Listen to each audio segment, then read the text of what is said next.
आइए समझते हैं संचित और प्रारब्ध कर्म क्या है। संचित जैसा कि शब्द से समझ में आ रहा है, इकट्ठा किया हुआ है ना, एक जगह पर रखे हुए, संचय किया हुआ। वैसे ही जैसे कि हम कभी कोई बिजनेस करते हैं, है ना, तो हमारा एक गोदाम होता है और एक शोरूम होता है। गोदाम में क्या होता है कि गोदाम में एक ही प्रोडक्ट की बहुत सारी क्वांटिटी होती है ना, कई सारा आइटम होता है। और शोरूम में क्या करते हैं, हम वही लगाते हैं जितना कि हम उसको बेच सकें या फिर जो अच्छा दिख रहा है ना।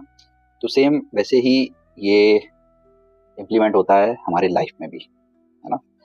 संचित कर्म यानी अब ये जरूरी नहीं है जो आपने काम किया है ना, जो कर्म किए, जितना कर्म किया तो उसी का फल उतना ही हो, है ना। ज्यादा भी हो सकता है, कम भी हो सकता है, ये हमें नहीं पता है सब कुछ, है ना। हम इस चीज के बारे में समझ नहीं सकते हैं, वो प्रकृति है, प्रकृति अपना हिसाब रखती है इस चीज का, है। हमें अगर ये चीज समझ में आ जाती तो फिर हम क्या करते, भगवान ही ना हो जाते, ईश्वर ही ना हो जाते, है ना। हम मतलब जो हमारी अहम वृत्ति है, मैं की भावना। तो हम जो भी कर्म कर रहे हैं, अच्छा कर रहे हैं, बुरा कर रहे हैं, है ना, हमें भी नहीं पता चल रहा है कि क्या अच्छा है क्या बुरा है। और वो क्या हो रहा है, उसका परिणाम संचय होता जा रहा है ना।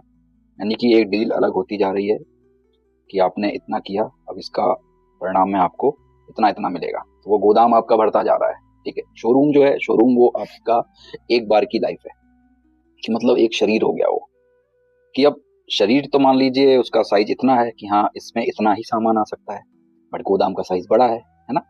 तो एक जन्म हमें मिला, एक जन्म से में गोदाम से कुछ सामान आया और वो शोरूम में रख गया। लो जी भाई, ये ही आपका इस जन्म का कर्म है, इसी में ही आपको काम चलाना है, ठीक है। तो जो संचित कर्म थे उनके परिणाम हमें उस लाइफ के लिए दे दिए गए कि इतना ही आपको अब मिलेगा, ठीक है। अब आपने उसमें से ही कमाना है, ठीक। अगर आप अच्छा कमाओगे तो फिर गोदाम जो है अच्छी चीजों से भरेगा, और बुरा कमाओगे उसमें से बुरी लोगों को मतलब चीट करोगे, है ना। किसी चीज का मान लीजिए जो आपकी खरीद है वो 10 रुपए की है, लेकिन आप उसे अनरीजनेबल प्राइसेस में बेच रहे हो, 20 रुपए में बेच रहे हो, 25 रुपए में बेच रहे हो ना। तो क्या है, वो हम गलत तरीके से वहां पे व्यापार कर रहे हैं। तो वैसे ही है, अगर जो हमें शरीर मिला है ये एक निमित्त होता है सिर्फ, यानी कि सोर्स। इसके द्वारा ही हम सारी क्रियाएं कर्म करते हैं। तो इससे आप अगर अच्छा कराओगे काम तो हमारे संचित कर्म अच्छे हो जाएंगे, बुरा कराओगे तो बुरे हो जाएंगे। कर्म नहीं कराओगे तो फिर गोदाम उधर भरेगा ही नहीं। तो साधु महात्मा लोग जो जाते हैं जंगल में, ये इसीलिए चले जाते हैं कि कुछ ना करना पड़े। जब आप कुछ करोगे ही नहीं, है ना, आसक्तियों में लगोगे ही नहीं, तो आपका फिर गोदाम भरेगा कहाँ से, है ना। जब आप कुछ नहीं कर रहे हो तो कुछ भर ही नहीं रहा है। जो आपका पुराना है, जितना भी संचित कर्म है, जो आपको हर शोरूम मतलब जितने बार शोरूम मिला, यानी जितने बार लाइफ मिली, उतने में कटता चला जाएगा, ठीक है। लेकिन ये चीजें हमारी भावनाएं बदल देती हैं। बहुत से ऐसे साधु भी होते हैं जो संसार में आने के लिए पछताते हैं कि हमने बेकार ये वाली मतलब जो लाइफ है ये चुन ली, है ना। संसार में आनंद है, ये ऐसा है वो।